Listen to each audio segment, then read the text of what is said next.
Welcome to the Veterinary Culture Lab, where science meets real-world application. I'm Andi Davison. And I'm Josh Weissman. Together, we'll show you an evidence-based blueprint for renovating culture in your veterinary team, one episode at a time. Curiosity was the heart of part one. Now it's time for part two, where we're going to put curiosity to work. In this episode, we'll walk you through the GROW model step by step, so you can start using coaching conversations to create real change in your clinic's culture. Josh, how are you today? I'm not too bad, thanks. It's, beginning of the week, so as energetic as I'll probably be. How about you? I'm doing well. Thank you for asking. I had a very interesting experience over the weekend, and it was really cool and really educational and super fascinating. So I had a chiropractor come out and work on the horses.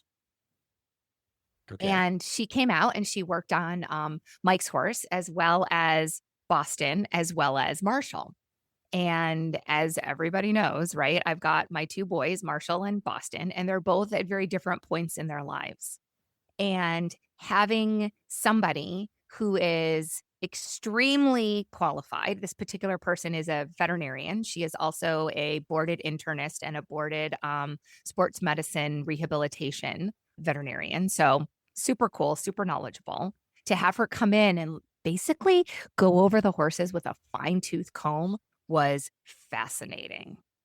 Yeah. Say more.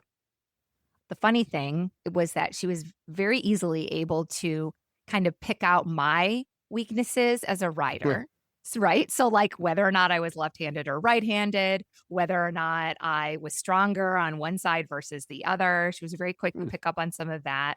And then which side are you stronger on? I'm totally right-handed. Okay, so you're stronger with anything that involves the right hand. Yep. And wow, Marshall was a little bit jammed up in his left shoulder. Wow. I have no idea why, silly stuff like that. And she was really able to kind of work through some different approaches on how to keep their bodies more symmetrical when I'm working them, and ways to make sure that like my saddles are more appropriate and how their bodies are reacting to me as a rider. It was just really, really cool. It was a really neat thing. And this was your first interaction with this chiropractor? Yes, this particular one. Yeah. I've had a couple of body workers out before, and it's just fantastic stuff. Like all the horse kids that are listening are going to be like, yes, woohoo, body work is awesome, because they're athletes, right? Yeah. But this particular person this was our first time, and it was great. Oh, that's awesome. So you'll use her again, I assume. Yes, I plan to. I know. Oh, that's great. Awesome. What did the horses think of her? The horses loved it. They were, at first they were like, oh, what's going on? Do you have cookies? Are we doing cookie things? And then once they figured out that this was about to be amazing and feel really good, you could see their eyes droop, and they would start to yawn, and they would kind of start to go to sleep a little bit, and they didn't move. They didn't try to walk away. They were just like, yep, I'm right here. Do the thing. Work your magic. Yeah. Work your magic, wizardess. Yep. They enjoyed their spa day. That's awesome. That's awesome. How about you? How was your weekend? It was decent. I traveled last week, so it was nice to be home for a full weekend. It was, mostly adulting stuff. We played soccer yesterday, which was super fun. In fact, a friend of ours who has been our keeper and played with us for 15 years is moving to Michigan, actually, of all places. Oh. And yesterday was his last game with us, and so we took a team photo. We got him a win, which was nice. Nice. It was good fun. Yeah. Oh, Did a little bit of reading too. I actually sat down in front of a newspaper. Like, when's the last time that you had a physical newspaper? It was Right? really What's cool. that? It brought me way back in the day. And there was this goofy article in there about a limbo championship. Like, did you know that they actually have national limbo championships? I did not know, but I'm not surprised. I know, right? I mean, have you ever been flipping through the television and you get to ESPN2 or something like that, and they have what is the thing with the bean bags that you throw? What's it called? Cornhole. Have you ever Mm, seen that? The cornhole championships? yeah, I lived in Mississippi for a while, so Okay, so yeah, cornhole. it's amazing. These guys, they can throw these bean bags and like they're consistently getting in the little 3-point hole thing. It's wild to watch. I am not that good when I play cornhole. But anyway, yeah, there was an article about the National Limbo Championship, and apparently one of the athletes is, I don't know if it's fair to call them an athlete or decided to walk into a bar prior to competition, was immediately disqualified. Yes. Terrible. I Terrible. think if we Sorry, can that call them athletes, we can call you an athlete in telling dad jokes bad because you jokes. are a Thank you. champion. You are a champion. Thank you. I appreciate you indulging me. I promise to Oh, sign your next paycheck. yay. Oh, fun, fun. Okay. All right. Well, enough of that fun stuff. Um, because we are back for what our listeners will know is our very first part 2 of a 2-part series. I know, right? Little happy dance over here.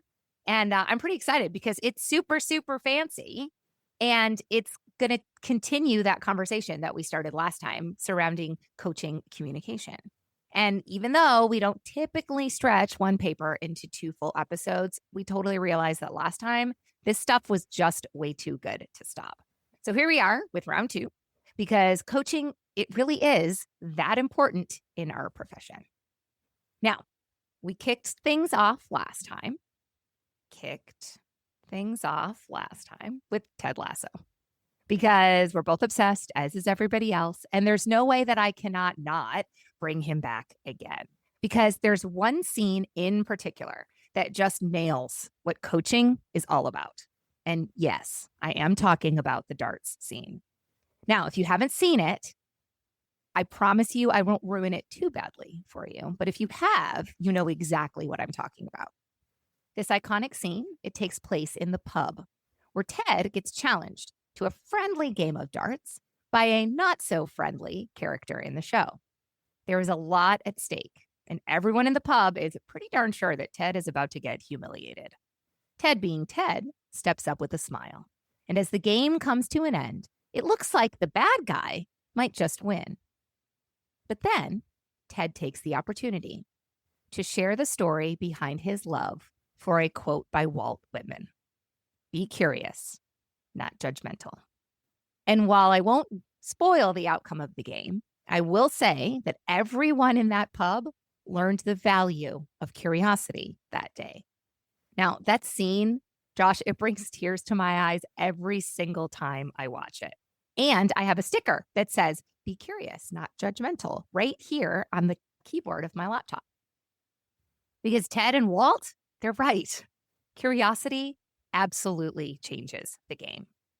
I mean, think about it. In most veterinary workplaces, it's really easy to default to judgment.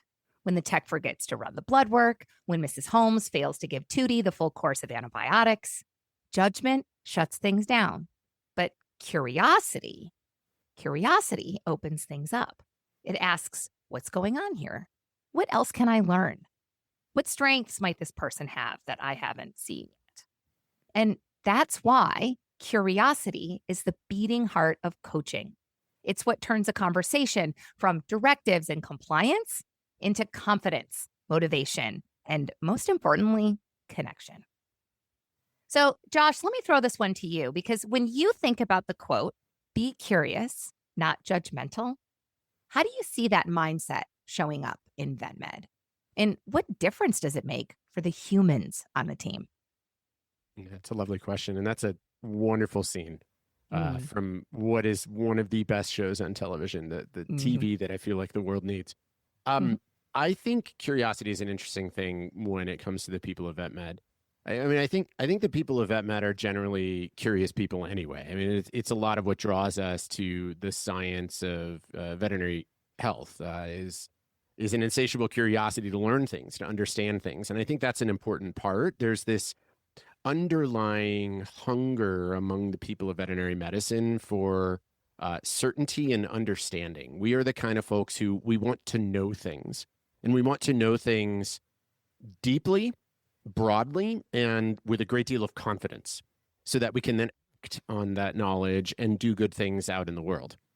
And sometimes as we're accumulating knowledge, going to tech school or going through vet school, studying for the NAVLE or the VTNE, conducting diagnostics on an ADR pet, whatever it might be, sometimes that curiosity, it shows up in like really, really wonderful ways because it drives us to try and learn more.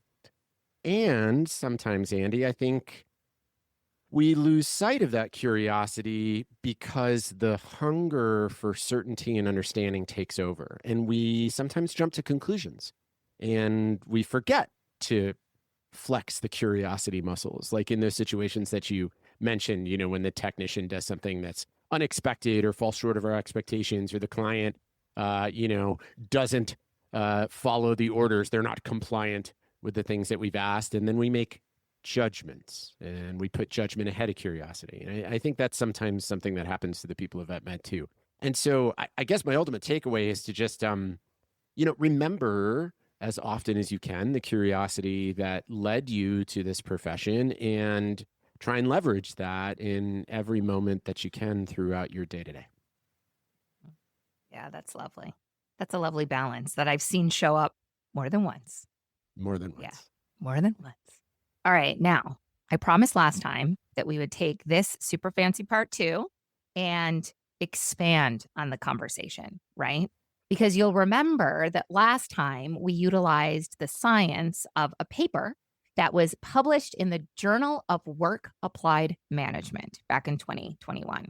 Now, the title, it's a mouthful. It's a good one, though. It's called The Effectiveness of Workplace Coaching, a meta-analysis of contemporary psychologically informed coaching approaches. Wow. Don't forget to take a breath. I mean, really. Now, like I said, this is the same paper we talked about last time, but I will link it again in the show notes so that we have a link to it in this episode as well. And this paper is a meta-analysis. It included almost 1,000 participants, and it suggests that coaching led to meaningful improvements in workplace outcomes, that people got better at reaching their goals. They got more confident in their ability to do so, that their performance went up, and as a result of all of that, their well-being went up. And that's a really pretty darn powerful combination. Now, this study, remember, it focused on 3 specific coaching approaches. The first one was GROW, G-R-O-W, and that's a simple 4-step framework that helps people move from that fuzzy idea of what they think they want to clear action. The second is that positive psychology coaching, which is the one that you and I both love, right? Because it's built upon the science of positive psychology and the recognition of strengths. The third is the cognitive behavioral coaching, which is all about reframing unhelpful thoughts and patterns to find more constructive strategies.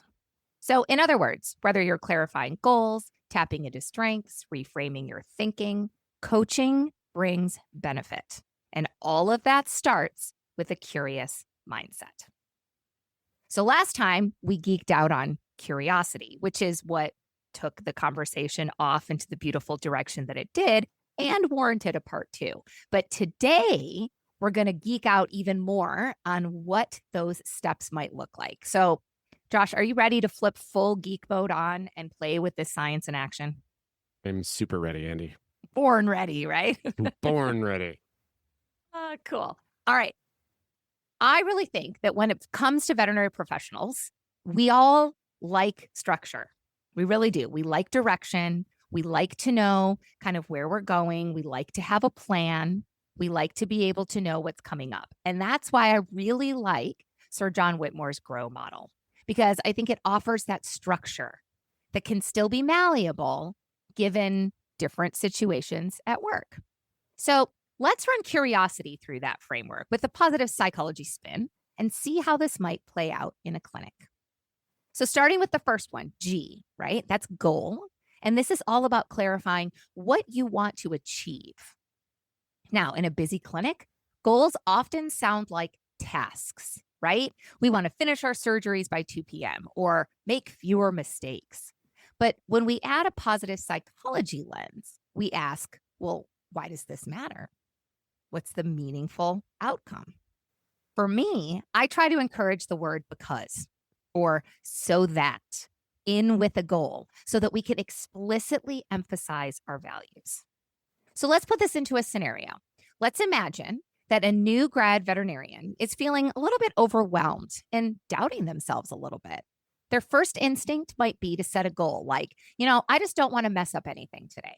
And that's a fear based goal, which isn't always super motivating.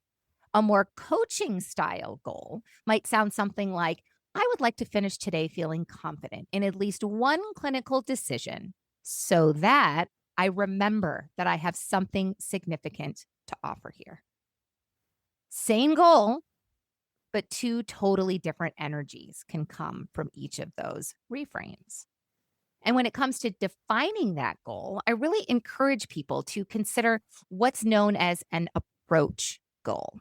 So, an approach goal is a goal that you want to work towards, that you can see yourself stepping up to, as opposed to an avoidance goal, which is something you want to avoid doing or something you want to not do.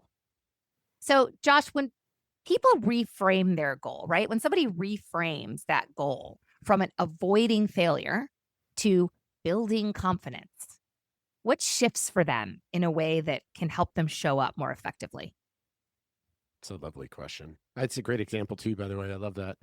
Mhm. With the new grad that's struggling with Mhm. confidence. Um, so when I think of this, the difference between an approach and avoidance goal, I think in terms of like temporal orientation and the impact that that has on our sense of motivation and drive. So temporal orientation, an avoidance goal tends to be past focused, right? Like a thing that I've done or didn't do in the past that I'm trying to get away from, that I'm trying to avoid. Well, probably with this, pardon me, with this particular young veterinarian that you're talking about in this example, they probably are recalling things that they consider to be errors, mistakes, shortcomings, problems, right? And they're trying to avoid those things. An approach goal tends to be future oriented. It's something that we're working towards in the future. And that's really important when we think of motivation and drive, where energy comes from, vitality, right? So I'm reminded of like work by folks like Richard Boyatzis at a Case Western University that shows that when we set future oriented, meaningful goals for ourselves, it actually activates different neural networks in the brain. And so avoidance goals tend to activate, like fear centers, essentially, as you suggested, Andy. And when the fear centers are activated, our drive is simply to avoid the fear. It's to avoid the proverbial tiger chasing us, which means that once that fear has been avoided, the motivation to do something is gone. But a future oriented goal, a meaningful future oriented goal, activates different neural networks within the brain, which creates more enduring energy and fuel. And it's not negative energy, it's positive energy. We know that people who have really meaningful long-term goals tend to be more intrinsically motivated, they tend to be more self-driven, and they tend to learn and perform better. Like literally, the capacity to learn improves when we have an approach goal versus an avoidance goal. So I think this is an immensely important, maybe nuanced approach to goals, but really critical to be thinking about. Mhm. Yeah.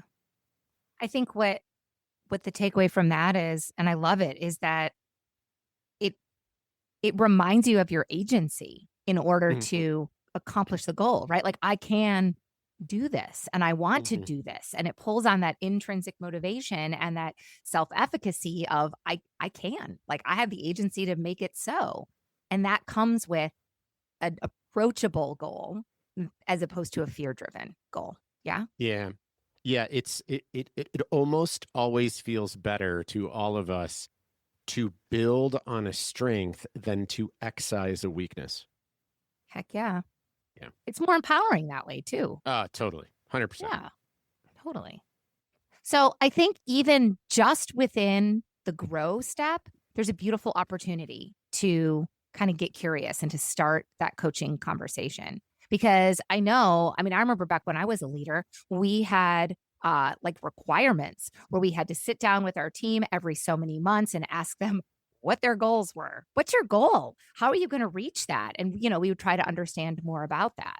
And I did. I asked them what their goal was. And I bet a lot of listeners out there are going, oh, yeah. There's a form. There's a form I need to fill out. And I would encourage you, keep asking those questions. But when you ask your team what goals they have, add that, and why does it matter to you at the end, right? So that you can get to the because, so that you can understand why it's meaningful, so that you can tie it to something that's valuable. And that is a great way to bring curiosity into the G part of grow. Okay. Next up is R for reality. This is about seeing what's true for you right now. And it's not just the barriers, it's also the strengths that you have that are contributing to the resources that are available to you right now. So let's go back to our new grad example. The reality, it might be, I feel really slow when I'm doing my physical exams and I second guess my treatment plan. And, I'm really worried that the team is talking about me behind their back and that they don't think that I know what I'm doing. Those are barriers. They're realistic barriers because that's how you're feeling.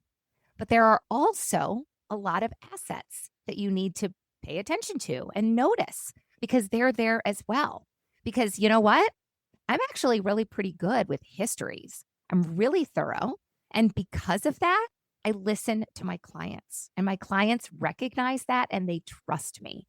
And my mentor has noticed that and they've commented on how I'm improving.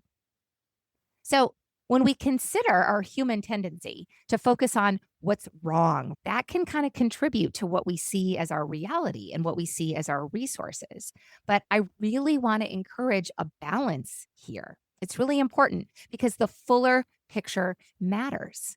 If you mention something that is a barrier to you, make sure that you balance it out with a strength that you have, some way that you're significant and contributing to the situation, because it creates hope and it creates direction. And it reminds you that you have strengths that will contribute to the reality and to the resources that you have at your disposal in order to take steps towards that goal. I think that curiosity can show up really well here because we can ask for what that strength is. Because like I said, we're really good at focusing on the negative. We're really good at noticing all the stuff that we're doing wrong. And so when our colleagues or when our leaders or when our manager gets curious and says, okay, so it sounds like you feel like you're a little bit slow at your exams. Tell me something that you are good at. Tell me a strength that you have. I think that's a really beautiful place to get curious. What do you think, Josh? I totally agree. Okay, so let's move on to the next one because this step is my very favorite one. It's O for options. I love this step because this is where curiosity really shines. Instead of jumping to that obvious answer or getting stuck in that, I don't know, there's nothing else I can do, or I have no idea what to do next, we get to generate possibility in this step. So with our new grad, we might ask, what else could you do to help build confidence? Now, their first option might be, well, I could ask my mentor more questions, which is great. That's a great start. But use your curiosity and push it a little bit further. Uncover more. Okay, cool. It sounds like you could use your mentor and really approach them and ask some more questions. What else could you do? A lot of times, you're going to get exactly that when you ask that question, silence. So let there be silence for a few seconds. Heck, count to 5.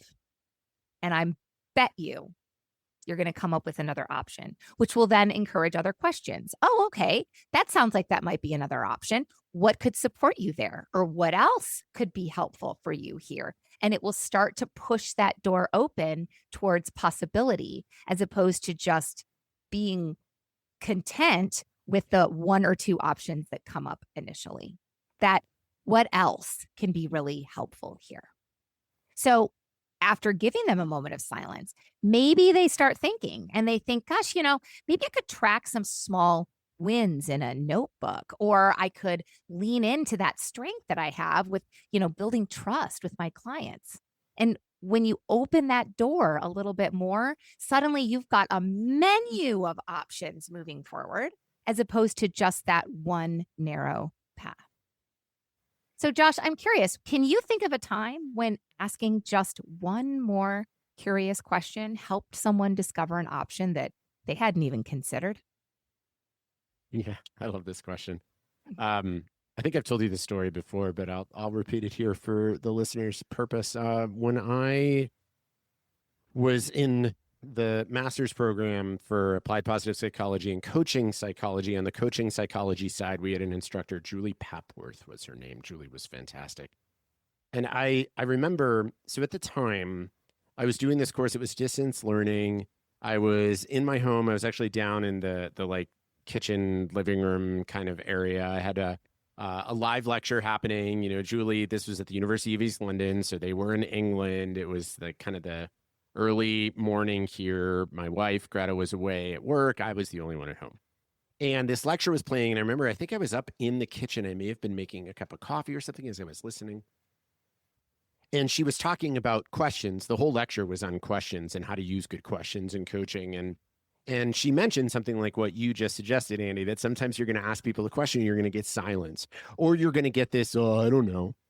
And she said, like, if you get this like definitive sort of like shut down, I don't know from a coachee, take a breath, take a moment, and then ask them, what if you did know?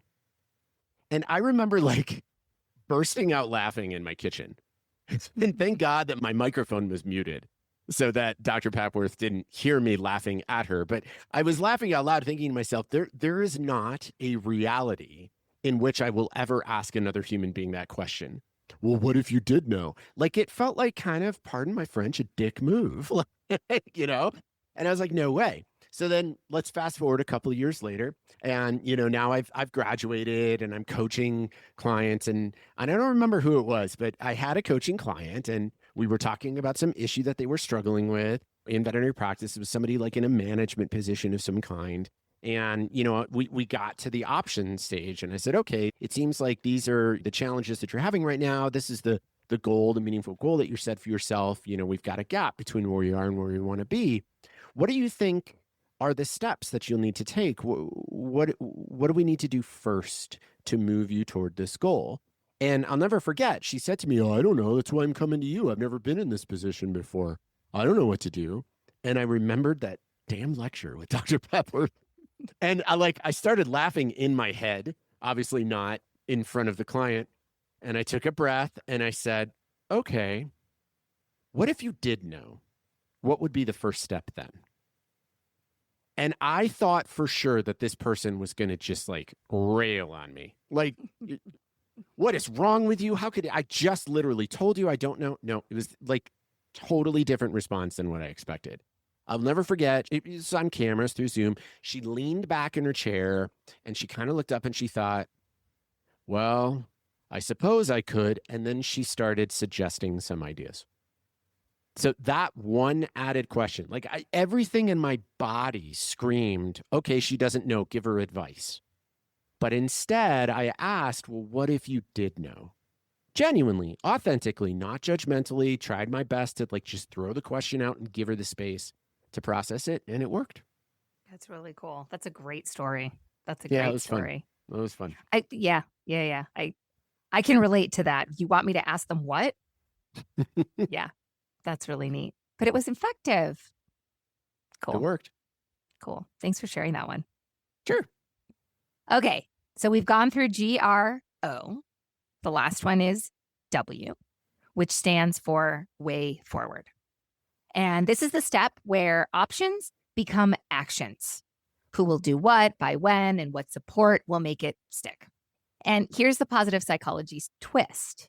And that's connect those actions with those values, not just tasks. So for our new grad, the way forward might be, after my last case today, I'm going to jot down one thing that I did well and one thing that I'd like to learn more about. And I think I'm going to share that with my mentor tomorrow. Now, that is a doable clear action step that ties to their values of growth, of confidence, and creating a mentor connection. If you compare that to, oh, I don't know, I'll just try to be more confident, you can see where one is clearly more actionable and ties to the value, and the other is really just wishful thinking. So, Josh, as you think about the GROW model with a positive psychology lens, what's one way that you've seen it shift a team's culture? Yeah, it's a lovely question.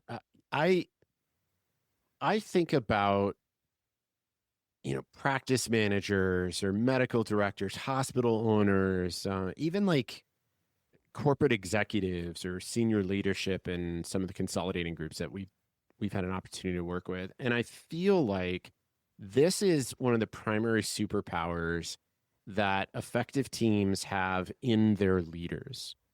Folks in leadership positions that just sort of naturally, whether they're aware of the GROW model or not, that sort of take this approach of first of all, it's that we have a challenge or an issue or an obstacle to overcome. And within this group is collective knowledge, wisdom, and perspective. And if I can use curiosity, good questions to help them uncover and elucidate the challenges, the barriers, the strengths that we have, the options that are available to us, and a way to deliver on those options, then we will solve problems. And that's exactly what happens. You see these teams, these are organizations where teams are empowered, they're self driven, they're mutually supportive, and they get shit done, like really get shit done effectively and quickly and efficiently together. So that's where I see it really showing up, not in one particular way, but just sort of generally. When you see folks in leadership positions really embrace this, it does significantly enhance the organization. Mhm. Yeah, absolutely. I couldn't agree more there. And I'm going to build on kind of what you just said, because something else that always stands out to me is that when leadership is able to implement some of these concepts, a lot of times it's most effective when it's done in small bites, right? When it's done in, a minute conversation, a couple minute interaction.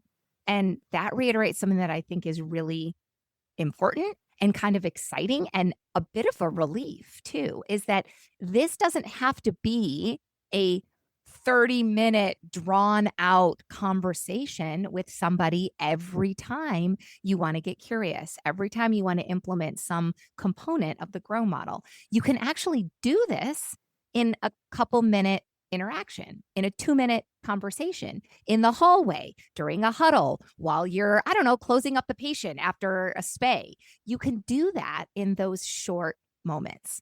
And I think that that's definitely worth mentioning to a group of professionals who believe that they are very busy and sometimes too busy to implement some of these valuable things. But it also reminds us how powerful they are. Because if a 2-minute interaction with somebody has the power to create the connection and the culture that we're looking for in our career, that's pretty amazing. So let's talk about what this could look like specifically in our lives, in our clinics, because knowing the model is one thing, listening to Andy's silly example is another thing, hearing some of Josh's stories is a whole other thing. But actually putting it into practice is where the real culture renovation begins.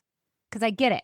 This might be a bit different for you, and it might even be awkward to start doing it. So, you know what I think is one of the best ways to get comfortable with the GROW model?